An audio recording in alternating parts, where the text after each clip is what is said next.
Hello. Hello प्यारे बच्चों। तो बच्चों, पिछले लेक्चर में हमने बात करी थी आपकी न्यूट्रलाइजेशन रिएक्शन की, जिसके अंदर एसिड और बेस आपस में रिएक्ट कर लेते हैं और क्या फॉर्म कर लेते हैं, सॉल्ट और वाटर।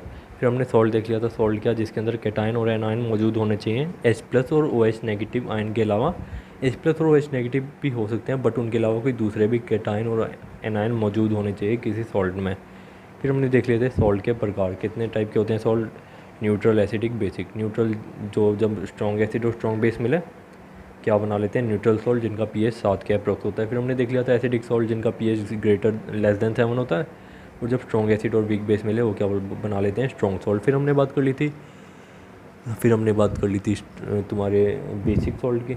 बेसिक सॉल्ट कौन से होते हैं, जिनका पीएच ग्रेटर देन 7 होता है ना।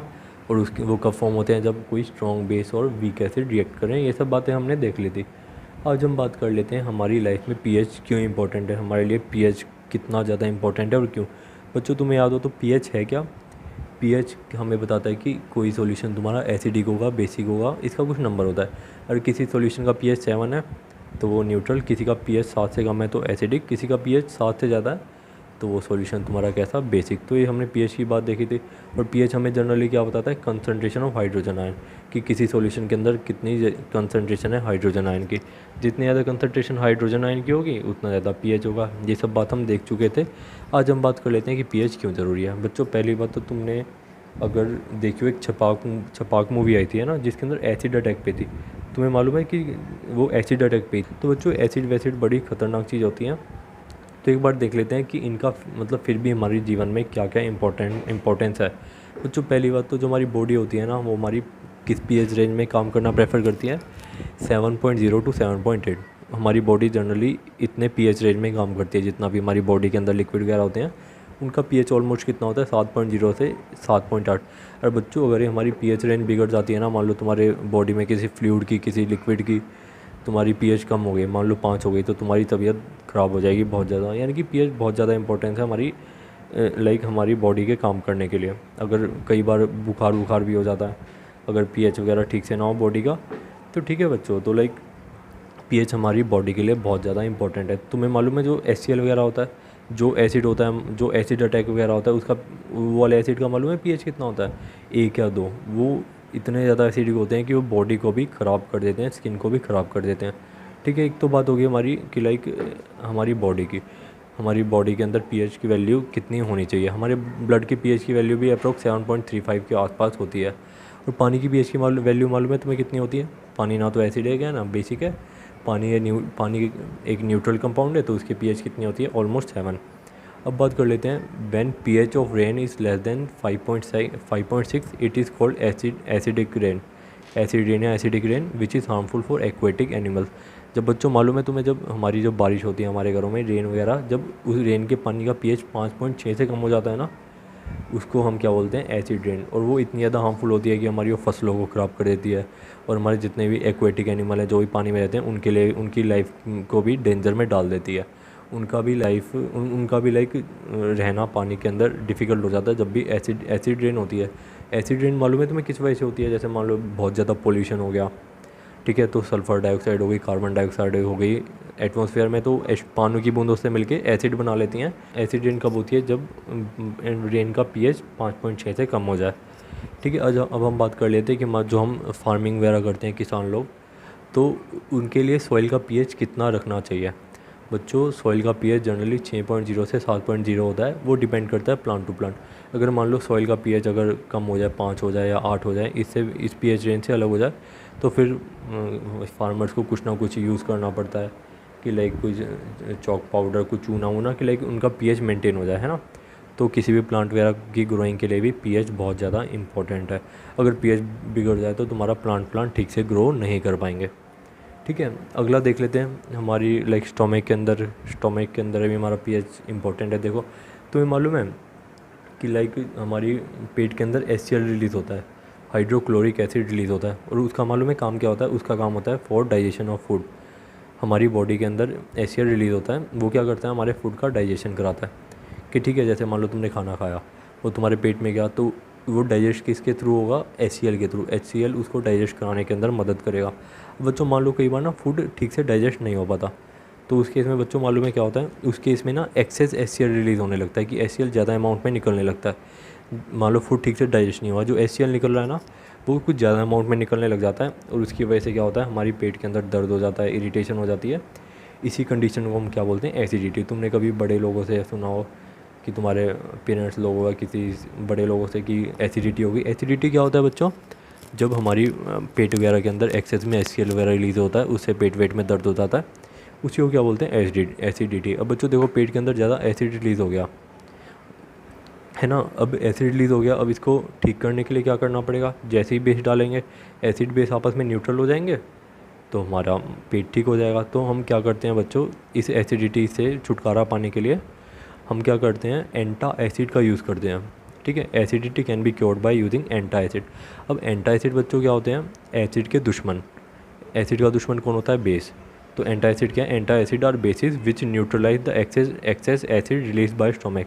एंटा एसिड क्या होते हैं, ऐसे बेस होते हैं जो तुम्हारा जो भी एक्सेस एसिड तुम्हारी पेट के अंदर रिलीज़ हुआ है उसको न्यूट्रल करते हैं, और उससे हमारी एसिडिटी ख़त्म हो जाती है। एग्जांपल क्या हो सकता है एंटा एसिड का, मैग्नीशियम हाइड्रोक्साइड MgOH2 का होल्ड वाइज, इसको मिल्क ऑफ मैग्नीशिया भी बोल देते हैं डॉक्टर। या तुमने आजकल टीवी पे ऐड आती है, तुम ज़रा देखना, डाइजिन की ऐड आती है। डाइजिन की ऐड में सुनना, वो कोई पता नहीं कोई लेडी सी होती है, तो वो क्या बोलती है कि अगर तुमको एसिडिटी हो तो डाइजिन लो, ये एक बहुत अच्छा एंटा एसिड है। तो वहाँ पे भी ऐसी ऐसी शब्दों का यूज़ करते हैं। एंटा एसिड क्या होते हैं, बेस होते हैं जो एसिडिटी को क्योर करने में काम आते हैं। उसका एग्जांपल हमने देख लिया, मैग्नीशियम हाइड्रोक्साइड। ठीक है बच्चों, आगे बढ़ते हैं। और बच्चों अगर तुम्हारे मन में डाउट हो कि सर HCl तो बहुत ख़तरनाक होता है, तो हमारे पेट को जला देगा अंदर से, तो बच्चों उसके अंदर ना मतलब डाइल्यूट HCl होता है, वो बहुत ज़्यादा कंसनट्रेटेड नहीं होता, डाइल्यूट होता है, तो उसके अंदर पानी की अमाउंट ज़्यादा होती है, तो इतना ज़्यादा खतरनाक नहीं होता। ठीक है, और बच्चों तुम्हें एक और बात बताऊँ क्या, जो तुमने सुना होगा ना, वीनस जो प्लैनेट होता है वो मालूम है, उसके अंदर बस बादल ही बादल होते हैं, मालूम है, पीले और येलो और सफ़ेद बादल से होते हैं। ठीक है, वो पूरा का पूरा प्लैनेट किससे बन रहा है, येलो बादल से, वाइट बादल के मिक्सचर से बन रहा है। और वो मालूम है बादल किस चीज़ के बने होते हैं, वो बादल बने होते हैं सल्फ्यूरिक एसिड के, H2SO4 के। तो बताओ वहाँ पे रहना पॉसिबल हो पाएगा क्या, कभी भी पॉसिबल नहीं हो पाएगा। सल्फ्यूरिक एसिड के अंदर पैर रखेंगे पैर ही जल जाएगा। ठीक है बच्चों, तो आगे बढ़ते हैं। तो बच्चों देखो, और अगला हम क्या पढ़ते हैं कि pH क्यों इम्पोर्टेंट है हमारे, कि जब भी हमारे मुंह का pH हमारे जो टीथ का pH जब भी 5.5 से कम हो जाता है तो हमारा टीथ ख़राब होना स्टार्ट हो जाते हैं, टूथ डिके हो जाता है, जिसको हम बोलते हैं टूथ डिके। हमारे दांत ख़राब होने लग जाते हैं, उसको क्या बोलते हैं, tooth decay. Tooth decay starts when the pH of mouth is lower than 5.5। जैसे हमारे मुंह का pH 5.5 होगा तो हमारा दांत ख़राब होने स्टार्ट हो जाएंगे। अब बच्चों मालूम है कि हमारे दांत कैसे ख़राब हो जाते हैं, देखो जैसे मान लो तुमने कुछ खाया, वो तुम्हारे दांतों में ही लगा रह गया। ठीक है, जैसे ही दांतों में लगा रह गया बच्चों, अब हमारे माउथ में ना बैक्टीरिया वगैरह होते हैं, वो क्या करते हैं, बैक्टीरिया वो लगे हुए फूड पे अटैक मारते हैं। जैसे ही वो फूड पे अटैक मारते हैं ना, जो तुम्हारे दांतों में लगा हुआ है उस पर अटैक मारेंगे, जैसे ही वो फूड पे अटैक मारेंगे तो फूड में से क्या निकलता है, एसिड। अब बच्चों देखो, जैसे जैसे एसिड निकलेगा, जैसे जैसे एसिड निकलेगा उस फूड में से जो तुम्हारे दांतों में लगा हुआ है, तो pH कम होता जाएगा तुम्हारे मुंह का। तो बच्चों जैसे ही pH 5.5 से कम होता है तो हमारे दांत ख़राब होना स्टार्ट हो जाते हैं, जिसको हम टूथ डिके ही बोलते हैं। इसलिए तो बोलते हैं खाना खाने के बाद कुल्ला वगैरह करना चाहिए, नहीं तो अगर वो जो भी खाना चिपक गया दांत वाँत पे वो निकल जाएगा, है ना। तो इसलिए बोलते हैं कि कुल्ला वगैरह कर लो जब भी तुम खाना वाना खाओ। अगर वो मान लो खाना मुंह में रह गया तो वो बैक्टीरिया क्या करेगा, अटैक मारेगा उस पर खाने पे, उससे एसिड वैसिड रिलीज़ होगा, तुम्हारे मुंह का pH 5.5 से कम हो जाएगा, मुंह तुम्हारा तुम्हारे दांत ख़राब हो जाएंगे। ठीक है, और हाँ, जो हमारे दांतों के ऊपर ना एक लेयर होती है जिसको क्या बोलते हैं, टूथ एनामल, वो क्या होती है, लेयर ऑन टीथ होती है। वो किससे बनी होती है, कैल्शियम फॉस्फेट से, कैल्शियम और फॉस्फेट से मिलकर बनी होती है जो हमारे दांतों के ऊपर लेयर होती है। और जैसे ही वो pH 5.5 से कम होता है ना, ये लेयर क्या होती है, ये लेयर ब्रेक होने लगती है। ठीक है, ये लेयर ब्रेक होने लगती है, तुम्हारे दांत ख़राब होने स्टार्ट हो जाते हैं। क्यों, क्योंकि ये लेयर ना दांतों को प्रोटेक्ट करके रखती है। बच्चों जब प्रोटेक्शन लेयर ही ख़त्म हो जाएगी, ख़राब हो जाएगी, तो दांत तो कैसे ही ठीक रहेंगे, है ना। तो ये लेयर ही 5.5 pH से कम ख़राब होने लग जाती है, कि इसकी वजह से दांत भी ख़राब होने लग जाते हैं। ठीक है, तो इसलिए, और हाँ तुम्हें मालूम है जो हम कोलगेट वगैरह करते हैं उसके अंदर बेस ऐड करते हैं, जैसे सोडियम आयोडाइड वगैरह, कुछ इस तरह के बेस वगैरह ऐड करते हैं। क्यों बेस को ऐड करते हैं, कि हमारा जो हमारा मुँह का जो हमारा ये एसिडिक हो गया हमारा मुंह, जो 5.5 से मान लो एसिडिटी बढ़ने लगी, तो उस एसिडिटी को न्यूट्रलाइज़ करने के लिए जो कोलगेट वगैरह के अंदर बेस वगैरह को डालते हैं, टूथपेस्ट के अंदर बेस वगैरह को ऐड करते हैं कि एसिडिटी को थोड़ा सा न्यूट्रलाइज़ कर पाए। तो हम लाइक टूथपेस्ट के अंदर बेस वगैरह डालते हैं कि एसिडिटी थोड़ी सी न्यूट्रलाइज़ हो जाए, दांत खराब ना हो, ठीक है। और हाँ, लास्ट पॉइंट देख लेते हैं। जितने भी एनिमल वगैरह होते हैं, जितने नहीं मतलब बहुत सारे एनिमल वो ना एसिड रिलीज़ करते हैं अपने सेल्फ डिफेंस के लिए। मान लो उन्हें कोई खतरा है लाइक किसी चीज़ से, तो क्या करते हैं कि जैसे मान लो वो होती है ना हनी भी, जैसे मान लो उसे खतरा वतरा होता है, वो हम पे अटैक करती है। जब वो अटैक करती है, बड़ी तेज़ की डंक मारती है ना, वो डंक पे मालूम है क्या छोड़ती है, methanoic acid which causes pain and irritation. तो हमने क्या लिखा, animals release acid for their self defence. खुद को बचाने के लिए एनिमल एसिड वगैरह को रिलीज़ करते हैं। उसका हमने एग्जांपल लिख दिया, बी स्टिंग। जो मधुमक्खी का डंक होता है, हनी बी का जो डंक होता है, वो मिथेनोइक एसिड छोड़ता है विच कॉसेज पेन एंड इरिटेशन। जैसे ही तुम मधुमक्खी ने डंक मारा, वो कौन सा एसिड छोड़ के आती है, मिथेनोइक एसिड तुम्हारी बॉडी के अंदर। जैसे ही वो एसिड तुम्हारी बॉडी के अंदर जाता है बच्चों, तो बहुत ज़्यादा दर्द होता है और मोटा वोटा हो जाता है ना, तो मिथेनोइक एसिड की वजह से ही होता है। मिथेनोइक एसिड का फॉर्मूला बच्चों क्या होता है, HCOOH, ठीक है। आप हायर क्लास में जाओगे तो तुम्हें चीज़ें और समझ आएंगी। अब बच्चों NCERT का इन टेक्स्ट 4 जो चौथा डिब्बा है, उसके क्वेश्चन मैं चाहूँगा कि तुम एक बार आज खुद से ट्राई करो। मैं कल सॉल्यूशन भेजूँगा कि तुम मैच कर सको, क्योंकि चीज़ें तुम्हें खुद से भी ट्राई करनी चाहिए। जब तक तुम चीज़ें खुद से ट्राई नहीं करोगे तो बच्चों इतना नहीं सीख पाओगे। तो खुद से ट्राई करना, रफ नोटबुक में करना। मैं कल सॉल्यूशन भेजूँगा, कल वीडियो लेक्चर नहीं करेंगे, तुम मैच कर लेना, ठीक है। देखो अब क्या आपको पहला क्वेश्चन क्या बोला है, you have 2 solution A and B, the pH of solution A is 6। कह रहा है कि तुम पे 2 सॉल्यूशन है, ए और बी। pH ए का सॉल्यूशन ए का pH है 6 और सॉल्यूशन बी का pH है 8। कह रहा है विच सॉल्यूशन है मोर हाइड्रोजन आयन कंसनट्रेशन। कह रहा है कि इन दोनों में से हाइड्रोजन आयन की कंसनट्रेशन किसके पास ज़्यादा होगी। हमें मालूम है कि जो भी एसिड होते हैं वो हाइड्रोजन आयन को रिलीज़ करते हैं, तो ठीक है, जो भी एसिडिक होगा उसके अंदर हमारी हाइड्रोजन आयन की कंसनट्रेशन ज़्यादा होगी। तो इसके अंदर से एसिडिक क्या है, जिसका pH 7 से कम है। pH 7 से कम किसका, ए का 6 है ना, तो pH सॉल्यूशन ए क्या होगा, एसिडिक। इसके अंदर ही हाइड्रोजन आयन की कंसनट्रेशन ज़्यादा होगी। और तुम्हारा सॉल्यूशन बी क्या हो गया, बेसिक। क्यों, क्योंकि इसका pH ग्रेटर दैन 8 है, इसके अंदर हाइड्रोजन आयन की कंसनट्रेशन बहुत ज़्यादा कम होगी। सिंपल सी बात लिख के देखना अपनी लैंग्वेज में, कल इसको जब मैं भेजूँगा तुम क्रॉस चेक कर लेना। आगे बढ़ते हैं बच्चों। अब देखो ये क्या बोल रहा है अगले क्वेश्चन में, what affect the concentration of H+ ion have on the nature of solution. कह रहा है कि H+ आयन का नेचर ऑफ सॉल्यूशन पे क्या इफेक्ट होता है। हमें मालूम है कि किसी सॉल्यूशन के अंदर जितने ज़्यादा H+ आयन होंगे उतने ज़्यादा उसका कैसा नेचर होगा, एसिडिक नेचर। तो बस इसके अंदर लिख लेना कि H+ आयन से हमें क्या पता चलता है, किसी भी सॉल्यूशन के अंदर H+ आयन है तो हमें पता चल जाएगा कि वो सॉल्यूशन एसिडिक है। और कोई बेसिक सॉल्यूशन है तो उसके अंदर H+ आयन बहुत ज़्यादा कम होंगे, OH नेगेटिव आयन बहुत ज़्यादा होंगे, है ना। बस इतनी सी बात एक्सप्लेन कर देना बच्चों। लैंग्वेज कोई भी हो, बट हमें पता चल जाना चाहिए कि इंसान क्या बताना चाह रहा है, कॉन्सेप्ट क्लियर होना चाहिए। Language doesn't matter but concept should be accurate, ठीक है। Let's move to next question. अब क्या बोल रहा है, do basic solution also have H+ ions, if yes then why are this basic. कह रहे हैं कि बेसिक सॉल्यूशन के अंदर भी H+ आयन होते हैं। हाँ जी बिल्कुल होते हैं।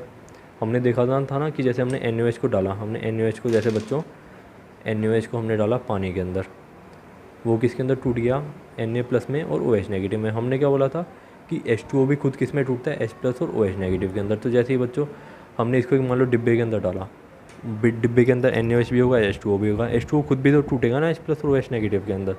तो हाँ, जो भी बेसिक सॉल्यूशन होगा उसके अंदर H+ आयन होंगे, लेकिन बहुत ज़्यादा कम अमाउंट में होंगे, और उसके अंदर OH नेगेटिव आयन की कंसनट्रेशन बहुत ज़्यादा होगी, इसलिए वो सॉल्यूशन कैसे होंगे, बेसिक। तो बेसिक सॉल्यूशन के अंदर H+ आयन की कंसनट्रेशन बहुत कम होती है, OH नेगेटिव की कंसनट्रेशन बहुत ज़्यादा होती है। तो इस बात को लिख लेना अपनी लैंग्वेज में, कल क्रॉस चेक कर लेना। एक लास्ट क्वेश्चन की तरफ जल्दी से बढ़ते हैं बच्चा लोगों। देखो बच्चों इस क्वेश्चन में क्या बोला है, under what soil condition do you think a farmer would treat the soil of his field with quick lime और स्लेक लाइम, कैल्शियम हाइड्रोक्साइड या कैल्शियम कार्बोनेट। कह रहा है कि कोई फार्मर है, वो अपनी मिट्टी पे, अपनी जहाँ पे वो लाइक खेती करता है, उस मिट्टी के ऊपर वो क्या क्या डाल रहा है, कैल्शियम हाइड्रोक्साइड डाल रहा है, कैल्शियम कार्बोनेट डाल रहा है, कैल्शियम ऑक्साइड डाल रहा है। कह रहा है वो किस कंडीशन में इसको यूज़ करेगा। अब बच्चों देखो ये 2-3 चीज़ों को इनमें से डाल रहा है, तो हमें पता चल रहा है कैल्शियम हाइड्रोक्साइड। कैल्शियम हाइड्रोक्साइड बच्चों क्या है, कैल्शियम हाइड्रोक्साइड का फॉर्मूला क्या होता है, CaOH का होल ट्वाइस।